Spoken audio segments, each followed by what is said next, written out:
प्रभु तेरी वाणी जीवन की रोटी, नैनों की ज्योति अंधेरा मिटाती।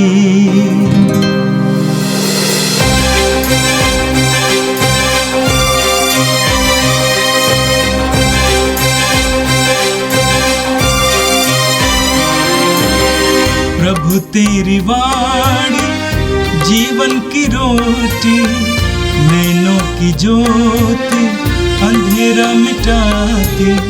प्रभु तेरी वाणी जीवन की रोटी, नैनों की ज्योति अंधेरा मिटाती। वाणी वाणी वाणी वाणी वाणी पवित्र है, शाश्वत है, जीवन का मन्ना है। 6 सितंबर सोमवार। पहला पाठ कलुस्सियों के नाम संत पौलुस का पत्र, अध्याय 1 वचन संख्या 24, अध्याय 2 वचन संख्या 3। इस समय मैं आप लोगों के लिए जो कष्ट पाता हूँ, इसके कारण मैं प्रसन्न हूँ। मसीह ने अपने शरीर अर्थात कलीसिया के लिए जो दुख भोगा है, उसमें जो कमी रह गई है, मैं उसे अपने शरीर में पूरा करता हूँ। मैं ईश्वर के विधान के अनुसार कलीसिया का सेवक बन गया हूँ, ताकि मैं आप लोगों को ईश्वर का वह संदेश, वह रहस्य सुनाऊँ, जो युगों तथा पीढ़ियों तक गुप्त रहा और अब उसके संतों के लिए प्रकट किया गया है। ईश्वर ने उन्हें दिखलाना चाहा कि गैर यहूदियों में इस रहस्य की कितनी महिमामय समृद्धि है। वह रहस्य यह है कि मसीह आप लोगों के बीच हैं और उनमें आप लोगों की महिमा की आशा है। हम उन्हीं मसीह का प्रचार करते हैं, प्रत्येक मनुष्य को उपदेश देते और प्रत्येक मनुष्य को पूर्ण ज्ञान की शिक्षा देते हैं, जिससे प्रत्येक मनुष्य को मसीह के शरीर का पूर्ण अंग बना दे। इस उद्देश्य की पूर्ति के लिए मैं उसके सामर्थ्य से, जो मुझ में प्रबल रूप से क्रियाशील है, प्रेरित होकर कठिन परिश्रम करते हुए संघर्ष में लगा रहता हूँ।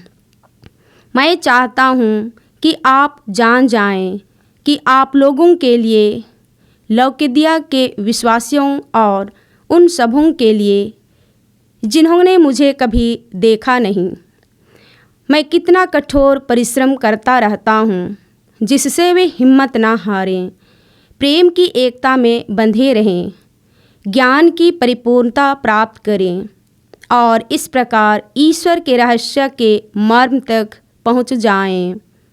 वह रहस्य है मसीह, जिनमें प्रज्ञा तथा ज्ञान की संपूर्ण निधि निहित है। यह प्रभु की वाणी है। संत लूकस के अनुसार पवित्र सुसमाचार, अध्याय 6 वाक्य 6 से 11 तक। यीशु किसी विश्राम के दिन सभागृह में जाकर शिक्षा देने लगे। वहाँ एक मनुष्य था जिसका दायां हाथ सूख गया था।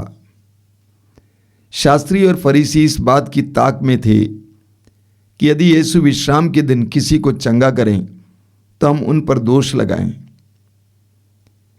यीशु ने उनके विचार जानकर सूखे हाथ वाले से कहा, उठो और बीच में खड़े हो जाओ। वह उठ खड़ा हो गया। यीशु ने उनसे कहा, मैं तुमसे पूछता हूं, विश्राम के दिन भलाई करना उचित है या बुराई, जान बचाना या नष्ट करना? तब उन सब पर दृष्टि दौड़ाकर उन्होंने उस मनुष्य से कहा, अपना हाथ बढ़ाओ। उसने ऐसा ही किया और उसका हाथ चंगा हो गया। वे बहुत क्रुद्ध हो गए और आपस में परामर्श करने लगे कि हम यीशु के विरुद्ध क्या करें। ये प्रभु का दिव्य सुसमाचार है। ख्रिस्त प्रभु की जय। मेरे प्रिय भाई और बहनों, आज के पहले पाठ में हमने सुना संत पौलुस कोलोसियों को लिखते हुए कहते हैं, इस समय मैं आप लोगों के लिए जो कष्ट पाता हूँ इसके कारण मैं प्रसन्न हूँ। मसीह ने अपने शरीर अर्थात कलीसिया के लिए जो दुख भोगा है उसमें जो कमी रह गई है मैं उसे अपने शरीर में पूरा करता हूँ। पौलुस कहते हैं कि मसीह ने मुक्ति के विधान के लिए, मुक्ति के कार्य के लिए जो दुख भोगा है उसमें जो कमी रह गई है मैं उसे पूरा करता हूँ। वास्तव में ये कहने का एक तरीका है। प्रभु यीशु मसीह के दुख भोग में कोई कमी नहीं रह गई है, लेकिन पौलुस ये बताना चाहते हैं कि मैं आज जो दुख सहता हूँ उस दुख को मैं प्रभु यीशु के दुख भोग से जोड़कर कलीसिया के उद्धार के लिए और संसार के उद्धार के लिए भोगता हूँ। वास्तव में हर विश्वासी को भी अपने जीवन के दुखों को इसी नजरिए से ग्रहण करना चाहिए। जब हमारे जीवन में दुख पीड़ाएं आती हैं तो हमें घबराना नहीं है, बल्कि उन दुख पीड़ाओं को प्रभु यीशु के दुख भोग और उनकी पीड़ाओं के साथ जोड़कर पिता ईश्वर को समर्पित करना है। जब हम ऐसा करेंगे तो वह दुख हमारे और दूसरों के कल्याण के लिए, कृपा के लिए माध्यम बन जाएगा। दूसरी बात जो संत पौलुस कहते हैं वो यह है, पौलुस कहते हैं कि मैं आप लोगों को रहस्य बताता हूं।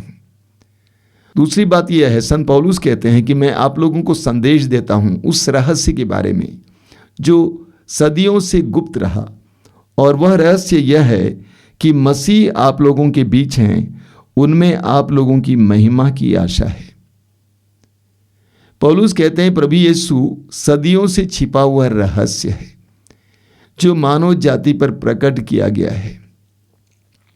आगे पौलुस कहते हैं कि वह मसीह आप में निवास करता है। वह मसीह आप में निवास करता है, यह एक रहस्य है। जो इस रहस्य को जानता है उसका स्वभाव और स्वरूप बदल जाता है। कोरिन्थियों के पहले पत्र के अध्याय 3 वाक्य 16 में पौलुस कहते हैं कि ईश्वर का आत्मा आप में निवास करता है। कोरिन्थियों के पहले पत्र के अध्याय 6 वाक्य 19 में पौलुस कहते हैं कि आपका शरीर ईश्वर का मंदिर है और ईश्वर का आत्मा आप में निवास करता है। योहन के पहले पत्र के अध्याय 4 वाक्य 4 में संत योहन कहते हैं जो आप में निवास करता है वह उससे भी महान है जो संसार में है। यीशु का आत्मा हम में निवास करता है। यह एक रहस्य है जिसको हर विश्वासी को जानना चाहिए। जो विश्वासी इस रहस्य को जानता है, मानता है, अंगीकार करता है, उसका जीवन और उसका मनोभाव बदल जाता है। वह ये समझने लगता है कि मेरा शरीर तुच्छ नहीं है, इसमें प्रभु का निवास है। मेरा शरीर खेल की चीज नहीं है, इसमें ईश्वर का निवास है। मेरा शरीर सिर्फ वासना की तृप्ति का माध्यम नहीं है, इसमें ईश्वर का निवास है। उसी तरह दूसरे में भी ईश्वर का निवास है, वो भी मेरे सम्मान और आदर के योग्य है। तीसरी बात जो संत पौलुस कहते हैं वो बात यह है कि पौलुस कहते हैं कि मैं चाहता हूं कि आप लोग ज्ञान की परिपूर्णता को जान लें। मसीह में जो ज्ञान है उसकी परिपूर्णता को जान लें। आपने वचन में सुना, मसीह जिनमें प्रज्ञा तथा ज्ञान की संपूर्ण निधि निहित है। यीशु में ज्ञान तथा प्रज्ञा की संपूर्ण निधि निहित है। जितना हम प्रभु के वचनों को सुनेंगे, मनन करेंगे, प्रभु को प्रार्थना में अनुभव करेंगे, हमें इस बात का पता चलेगा कि प्रभु ज्ञान प्रज्ञा का भंडार है, खजाना है। लेकिन ये ज्ञान पौलुस कहते हैं सिर्फ हमारे बुद्धि के लिए नहीं है, मन में रखने के लिए नहीं है। मसीह का ज्ञान हमें परिपूर्णता तक ले चले। मसीह का ज्ञान हमें जीवन की परिपूर्णता तक ले चले। प्रभु ने कहा यूहन्ना अध्याय 10 वाक्य 10 में, मैं इसलिए आया हूं कि उन्हें जीवन मिले, बल्कि परिपूर्ण जीवन मिले। मसीह में जीवन की परिपूर्णता है, मसीह में मनुष्य की परिपूर्णता है, ईश्वरीय तत्व निहित है। जितना हम मसीह को जानेंगे उतना हमें उनके जीवन से भर जाना है, उनकी परिपूर्णता में प्रवेश करना है। हमें अपने आधे अधूरे जीवन को छोड़कर यीशु में जीवन जीना है और यीशु की तरह जीवन जीना है। पौलुस धीरे धीरे कोलोसियों के पत्र में मसीह के ज्ञान के भंडार को खोल देते हैं। और आज के सुसमाचार में हमने सुना कि यीशु किसी विश्राम के दिन सभागृह में जाकर शिक्षा देने लगे। वहां एक मनुष्य था जिसका दाएं हाथ सूख गया था। शास्त्री और फरीसी इस बात की ताक में थे कि यदि यीशु विश्राम के दिन किसी को चंगा करें तो हम उन पर दोष लगाएं। हम जानते हैं कि प्रभु ईश्वर ने मूसा के द्वारा हमें 10 नियम दिया। इन 10 नियमों में तीसरा नियम है प्रभु का दिन पवित्र रखना, यानी विश्राम दिवस का पालन करना। यहूदियों के लिए विश्राम दिवस शनिवार था। हम मसीही लोग रविवार को प्रभु का दिन मानते हैं क्योंकि प्रभु यीशु का पुनरुत्थान हमारा विश्वास है, रविवार के दिन सुबह हुआ था। तो यहूदी लोग विश्राम दिवस को बहुत कट्टरता से पालन करते थे। उस दिन वे कोई काम नहीं करते थे। विश्राम का दिवस उनके लिए कर्महीनता का दिन था, कोई काम नहीं करते थे। वास्तव में ईश्वर ने विश्राम का दिन निर्धारित किया था, क्या के लिए? प्रभु ने कहा तुम 6 दिन काम करोगे, 7वें दिन तुम विश्राम दिवस मानोगे, क्योंकि ईश्वर ने उसे आशीर्वाद दिया है। वह दिवस था ईश्वर के साथ बिताने के लिए, ईश्वर के वचन को सुनने के लिए, मनन करने के लिए, अच्छाई करने के लिए, भलाई करने के लिए। विश्राम के दिवस भलाई करने से प्रभु की आज्ञा नहीं रोकती है, लेकिन फरीसी और शास्त्री लोग इस आज्ञा की कट्टर व्याख्या किए थे, इसलिए उसको कर्महीनता का दिन माना जाता था। प्रभु ने ललकारा और पूछा, मैं तुमसे पूछता हूं, विश्राम के दिन भलाई करना उचित है या बुराई, जान बचाना या नष्ट करना?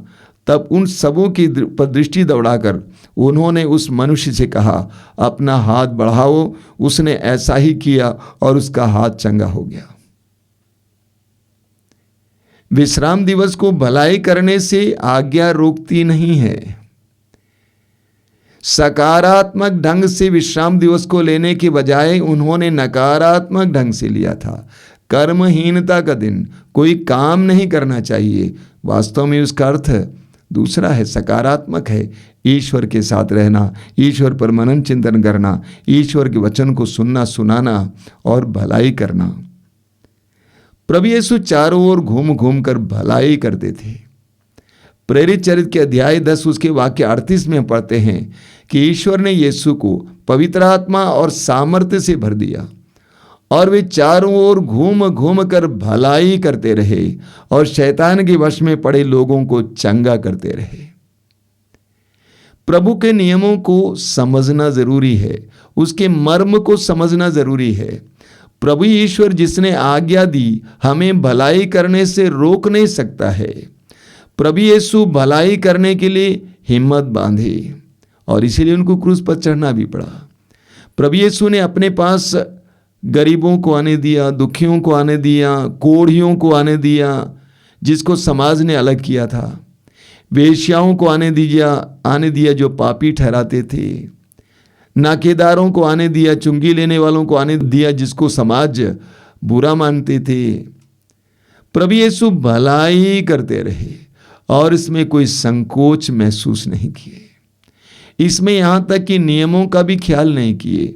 जब प्रभु यीशु से एक शास्त्री ने पूछा, मार्कुस अध्याय 12 उसके वाक्य 29 में हम पढ़ते हैं, एक शास्त्री ने पूछा कि सबसे बड़े नियम क्या है? तो प्रभु ने कहा, तुम अपने प्रभु ईश्वर को सारे हृदय से, सारी बुद्धि से, सारी आत्मा से और सारी शक्ति से प्यार करो और अपने पड़ोसी को अपने समान प्यार करो। यानी प्रभु ने यह स्पष्ट किया, सभी नियमों का निचोड़ और सार प्रेम है। सभी नियमों का निचोड़ और सार प्रेम है। प्रेम रहित आज्ञा या नियम ईश्वर का नहीं है, क्योंकि ईश्वर प्रेम है। हमारे जीवन में भी हमें प्रेम और भलाई को सबसे ज्यादा महत्व देना चाहिए। वही सबसे बड़ा नियम है। मैं आश्रम में भी अपने लोगों से कहा करता हूं, सारे नियमों में सबसे बड़ा नियम प्रेम है, उसका पालन होना चाहिए। भलाई करने के लिए हमें डरना नहीं चाहिए। यीशु ने इतनी भलाई की कि लोगों ने उनको क्रूस पर ठुकवा दिया, मार डाला, लेकिन यीशु कतराए नहीं। आज हम प्रभु से प्रार्थना करें, प्रभु तेरे इन वचनों को समझने की हमें कृपा दे और हमारे प्रतिदिन के जीवन में हम भलाई के लिए समय निकालें। हम सोचें कि हम कैसे लोगों की भलाई कर सकते हैं, उनको सहारा दे सकते हैं। आइए हम प्रार्थना करें। प्रभु यीशु, धन्यवाद देते हैं आज के सुंदर दिन के लिए, जीवन के वरदान के लिए धन्यवाद देते हैं। प्रार्थना करते हैं जिस तरह पौलुस ने कहा कि मैं अपने सारे जीवन के दुखों को, विशेष करके सुसमाचार के प्रसार में जो दुख मैं पाता हूं, उसको यीशु के दुखों के साथ जोड़ देता हूं। हमें भी एक कृपा दीजिए, प्रतिदिन के जीवन में हमें जो दुख मिलते हैं, उन सारे दुखों को यीशु के उस महान संकट, यीशु के उस महान दुख भोग के साथ जोड़कर पिता परमेश्वर को समर्पित करें, अपने कल्याण के लिए, समाज के कल्याण के लिए, संसार के कल्याण के लिए और कलीसिया के उद्धार के लिए। प्रभु यीशु, हम प्रार्थना करते हैं, हमें भी तेरे ज्ञान की पूर्णता में बढ़ने की कृपा दीजिए। हमें भी भलाई करना सिखाइए, हमें भी प्रेम के उस महान नियम का पालन करना सिखाइए। ये प्रभु यीशु, इन वचनों को सुनने वाले मेरे भाई बहनों को आशीर्वाद देना। आज का संपूर्ण दिन उनके लिए अनुग्रह का दिन हो। वे जहाँ कहीं भी जाएं, जो भी करें, उन सारी जगहों पर, उन सारी परिस्थितियों में वे तेरी उपस्थिति अनुभव कर सकें। उनको सहारा देना, उनको संरक्षण देना, हर प्रकार के अंधकार की शक्ति और हर तरह पर के खतरे से उन्हें सुरक्षा प्रदान करना। हमारी इस प्रार्थना को ग्रहण कर यीशु, आमीन। प्रभु तेरी वाणी जीवन की रोटी, नैनों की ज्योति अंधेरा मिटाती। वाणी वाणी